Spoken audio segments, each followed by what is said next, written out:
listening to Give God 90, where we're not afraid of the tough biblical questions, because we will dig through the language, the culture, and the history to find the truth revealed in the words of our Creator.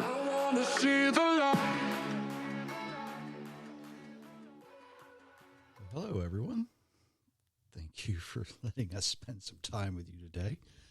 I'm sitting here having technical issues with my wires. Yes, he is. Welcome, everyone. You know, when you run kind of like a two-horse show here, is sometimes, well, we're just not professional broadcasters. That's just all there is to it. No, we're not. We're just two people that do what we're told to do. That's it. If you're new here, you'll understand if you listen for a couple of shows.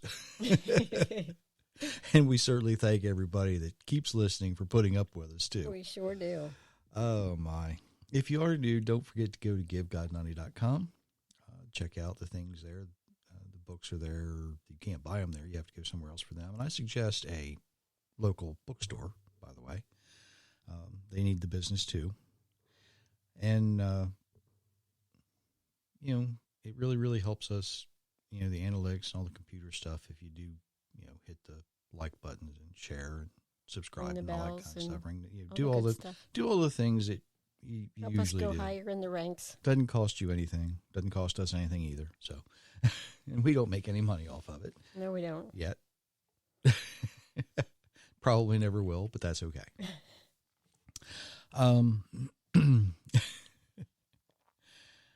If you happen to follow Give God 90 on social media, whether it's on MeWe or the Tor Network, you're probably going to know what I'm going to look at tonight. Because I usually try to incorporate, I guess is a good way to say that, in those daily things, what I'm going to lead up to. So if you don't, well, let me read some headlines that were in the news this week. The look on Myra's face is classic. It's probably a good thing we're not on television. Let's see. Let's start with this one. Brace yourself, dear reader. Mike Johnson bombshell rocks the political world. More on that in a second. Woman arrested for silent prayer at UK abortion clinic gets police apology. That was interesting. And then we go downhill from there. Alabama women who say Mayor Bubba Copeland used their identities in erotic slasher fiction before he killed himself speak out, with one claiming there are now photos of her face on about 9 porn sites. Oh, it gets better. And the last one I'm going to look at is priest demoted after letting pop singer desecrate church for music video. Now, why in the world would I be talking about these news articles? A few episodes ago, I mentioned that if you step back and look at the big picture, what you're going to see is the battle between good and evil in the world. And this is just sort of, this week, the highlights of that battle. Okay? Now, the first one, Mike Johnson, who is the new Speaker of the House in the United States, House of Representatives. He's known to be a devout Christian. The bombshell, and this comes from Rolling Stones, reports, well, it's just so shocking to their readers. I'm going to say it. I'm just going to say what they found. He doesn't view pornography. That was their big bombshell.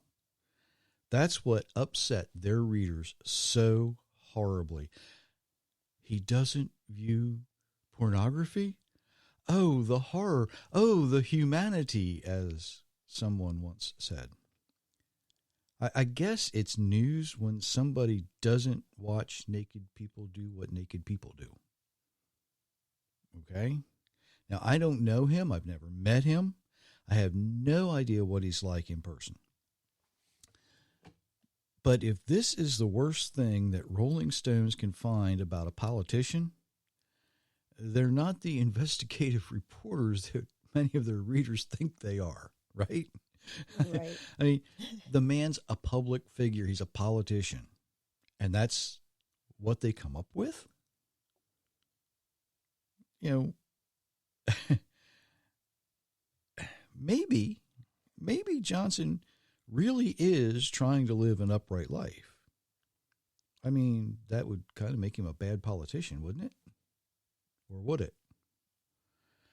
You know, he even goes so far, he has an app on his electronic devices that tracks his content and reports any objective content to his son who would hold him accountable. I don't remember the name of the app, but there is an app, and I think it was developed through Promise Keepers, and you know, it takes two people to have it. One, and it goes both ways. So you know, whoever has objectionable content, right, it gets reported to the other person. Do you realize you can't have a young person in a high school class who does research for their history or political science classes without viewing what they consider objectionable content? You know, we get notices every once in a while from our oldest granddaughter. Now, we don't have that app. We have something different. But when you look at what they're doing, it's all for it was for her political classes. So, you know, it doesn't always revolve around pornographic material. Let's just say it that way. The next one, Isabel Vaughn Spruce, the woman who was arrested twice for silent prayer outside a UK abortion clinic, has actually received a police apology and confirmation that she will not face charges for violating a local buffer zone protection order. Now, what the article didn't state, that was actually in earlier articles about this, she was across the street from the clinic on a public sidewalk, and she was arrested for silent prayer. She was arrested for her thoughts. Now, let that sink in. Has anybody read Orwell's 1984? We have far surpassed that. She wasn't bothering anybody. She wasn't stopping anybody from walking on the sidewalk. She was simply standing there in silence by herself. It wasn't a large protest. But her presence so upset the evil across the street, they called the police, and the police arrested her twice. Now, the next story is a little odd. And I say it's odd for a lot of reasons. And there's a lot of blame to go around in this next one. Bubba Copeland, who was the mayor of Smith Station, Alabama, he owned a grocery store there. And he was also the pastor of the First Baptist Church of Phoenix City, community of about 10,000 people. I don't know how many people actually went to the church. It didn't say. He made a poor choice. He chose to follow some unholy spirits. He began cross-dressing, and then he began uploading photos to pornographic sites of himself in ladies' attire. I guess Mike Johnson wouldn't have known anything about that since he doesn't watch pornography. Anyway, I digress.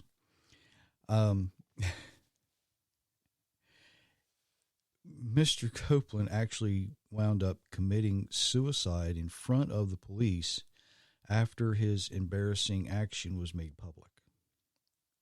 We find out now that he was doing far more than what was even in the article originally. Apparently, he was stalking other people, taking pictures and using those pictures as he was posting them on pornographic sites without their permission, without their knowledge. Now, I want to stop right here for a second, and I'm going to say something because I need to say this and you need to hear it. Someone who is this much of a public figure, a business owner, a mayor, and a pastor, they do not live in a vacuum. Okay, they don't. Their lives are. When you're in the public, your life is not necessarily as private as somebody who is maybe a hermit, right?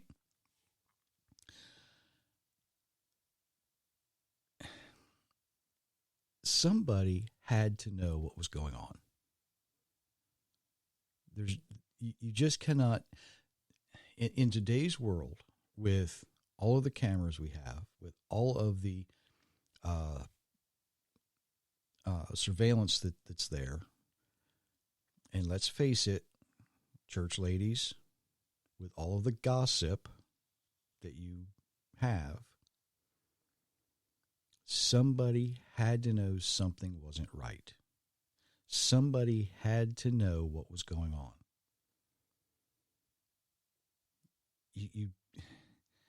A community, a community that size. This doesn't happen without people knowing about it. So why didn't someone go to him and hold him accountable before it got to the point that it got to? Why didn't somebody say something? Give him the opportunity to repent. Give him the opportunity to get right. Why did you let it go so far? And I don't think this is a isolated incident here either. I would imagine that this is happening around the world in different places. If it happens once, according to Solomon, with nothing new under the sun, it's going to happen again and again and again. You've got to watch for these things. And again, that's why a couple of weeks ago, a few episodes ago, I was talking about accountability. You got to lovingly hold these people accountable for their actions. But we didn't. Nobody did. Nobody said a word. So now we know that he used photos of women in the community on porn sites with his curvy girl photos.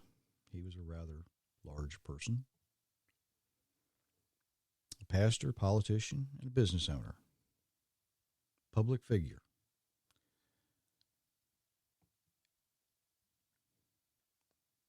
Imagine.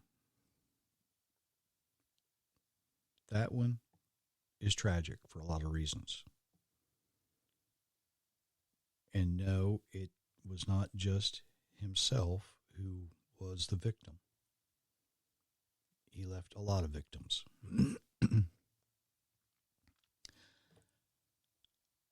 The last one I'm going to talk about is a Catholic priest, or actually he was a priest of a Catholic church. He's no longer a Catholic priest, who chose to ignore the protocols set out by the church that would have protected the church. He ignored those. And he allowed a pop culture video to be filmed there. Now, I have not seen the video, and I really don't want to.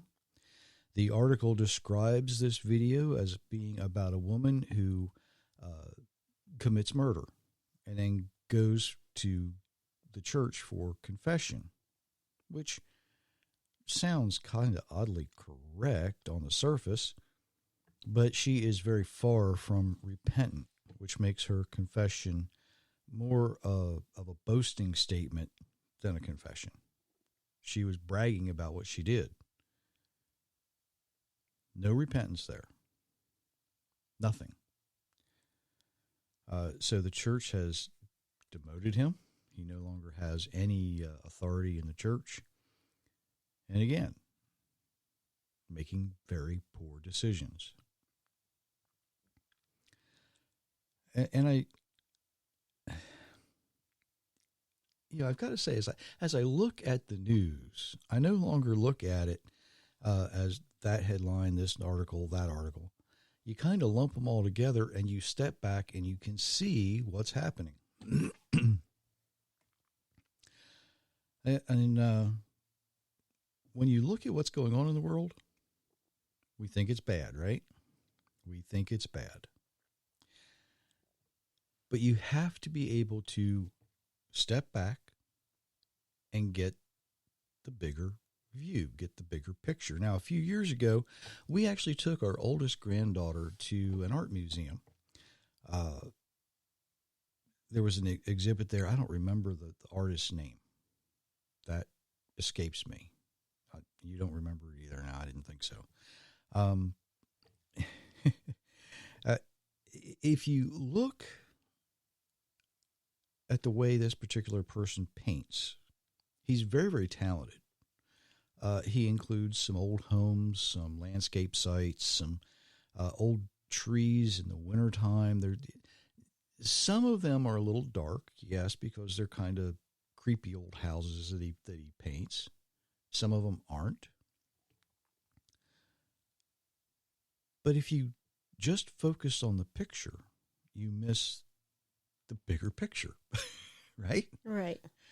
Because what he does is he actually incorporates the frame into the artwork. If you look at the frame, you see the extension of the picture on the frame. Not all of them, but some of them. And it was kind of interesting the way he did that, the way he blended the two together. Because you can't just stare at the picture. You have to step back and see the frame. You have to step back in order to see how the influence of the frame is incorporated into the picture. Starting to sound familiar? Starting to sound like tunnel vision isn't something you really want to deal with? And I use that example to demonstrate that if we only focus on what we're looking at, we miss what surrounds it.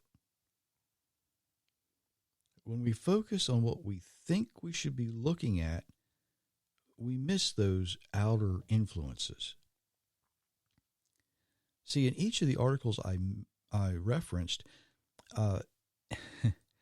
if we only focus on the center, we miss those outer influences. And what influences each of these events, we see how evil works in our world. Evil looks for the bad in people, the weak spots. You know, those weak spots in your life that would cause us to ignore or reject the words of the Almighty. Think about that. Now, I haven't used this example for a while, so some of you may have not heard it. There's a story about a fellow who was surrounded by a band of demons, and as hard as they were tormenting him, as hard as they were trying, the righteous man was not swayed by anything they said or anything they did. He wasn't open to anything they had to offer. He didn't even raise an eyebrow. Didn't give a hint that he was interested in anything that they had to say. Well, finally, the king of evil himself shows up, or itself shows up. And he says, "What are you doing?" And they said, "We've tried to entice him with this, and we've tried to entice him with that. But he's ignoring everything we're doing. He's not paying any attention to us at all." The king of evil said, "Watch this." And he leans over and he whispers in the righteous man's ear, "Your brother was just made bishop over all of the churches." the righteous man's face changed and jealousy took over. You see, everybody has a weak spot. That weak point in our life, something we battle with all the time, and that's exactly where evil will attack. Now, not all of us need to murder to be evil. Not all of us need to commit adultery to be evil. Not all of us need to steal to be evil. Not all of us need to lie or to cheat. But think about a phrase that we hear a lot of these days. As in the days of Noah. Oh, it's just like it. It's terrible. It's bad. Today's world. It's a wonder that, God hadn't just taken us all out of here yet, wiped us all out. It's about time for Jesus to come back because things are bad. Just like the days of Noah. Well, what does the Bible actually tell us about that particular time? Remind us if you will read that particular passage out of Genesis. The number of people on earth began to grow. Daughters were born to these people. The sons of God saw that these girls were beautiful, and they married any of them they chose. The Lord said, "My spirit will not remain in human beings forever. This is because they are flesh. They will only live 120 years. The Nephilim were on the earth in those days and also later. That was when the sons of God had physical relations with the daughters of men. These women gave birth to children who became famous. They were the mighty warriors of long ago. The Lord saw that the human beings on the earth were very wicked. He also saw that their thoughts were only on evil all the time. The Lord was sorry he had made human beings on the earth. His heart was filled with pain. So the Lord said, I will destroy all human beings that I have made on the earth. And I will destroy every animal and everything that crawls on the earth. And I will also destroy the birds of the air. This is because I am sorry that I have made them. But Noah pleased the Lord. Genesis 6, verses 1 through 8. And we get caught up with a lot of the strange details in that passage. So let's step back and look at those outer influences. And I need to say this. Sometimes what a passage doesn't say gives us as much information as to what it actually does say. Now, this passage doesn't include anything about murder, adultery, drunkenness, or any of the barbaric concepts we have about evil in the world or at that time. It's quiet about that. It mentions the children of famous people having children who become themselves famous. It gives us insight into spiritual evil, not the physical evil that we often associate with it. It was their thoughts that were only about evil all the time. They had forgotten about the Creator. They had rejected His words. They had rejected Him. You see, the outer influence is that people no longer listen to the voice of the Almighty. They no longer chose to love the way they were designed to love. They no longer chose to live the way they were designed to live. Instead, they'd been taught to worship the created instead of the Creator. So the Creator chose to destroy every living thing and start over. What's happening in our world today is much the same. It hasn't gotten that bad yet. But it's getting closer. It's getting closer. The famous saying in America is, you ain't seen nothing yet. And I would speculate that many of us are going to. Because the big picture reveals famous people leading many away from our Creator. What do you see in the entertainment industry today? What do you see in the sports industry today? Famous people leading people away from the Creator. Very, very few famous people try to live an upright life. And when they do, they're persecuted by the world for doing so. He doesn't watch pornography. She prays. What a horrible thing to say in the world today. He doesn't watch naked people do what naked people do. She stands in a public place and prays.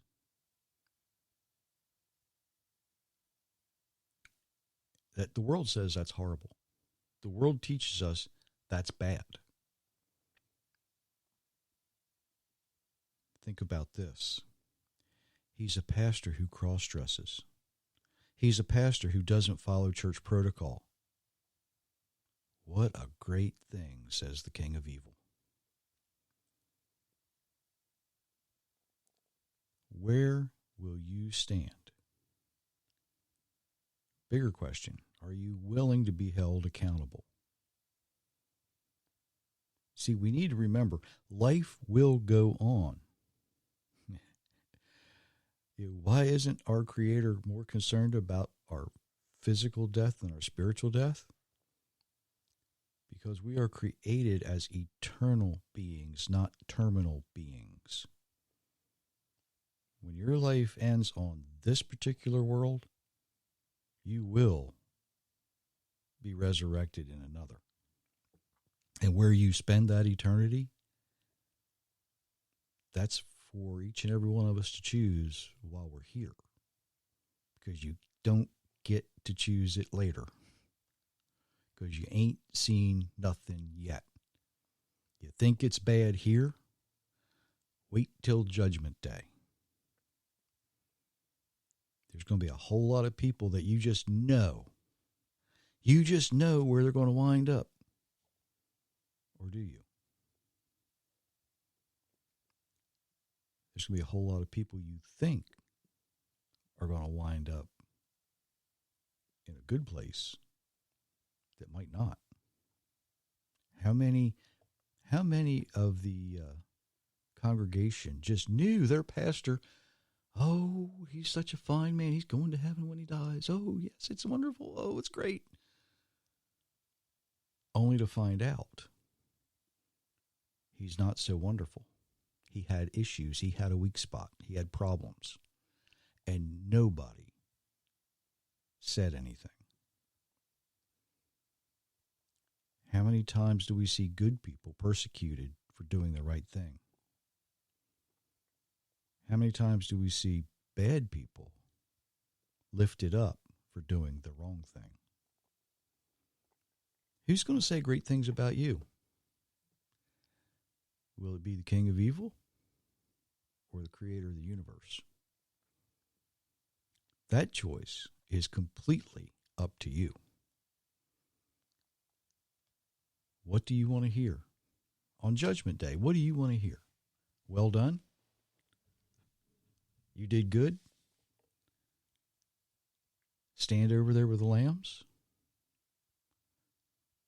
Or who are you and why are you still in front of me?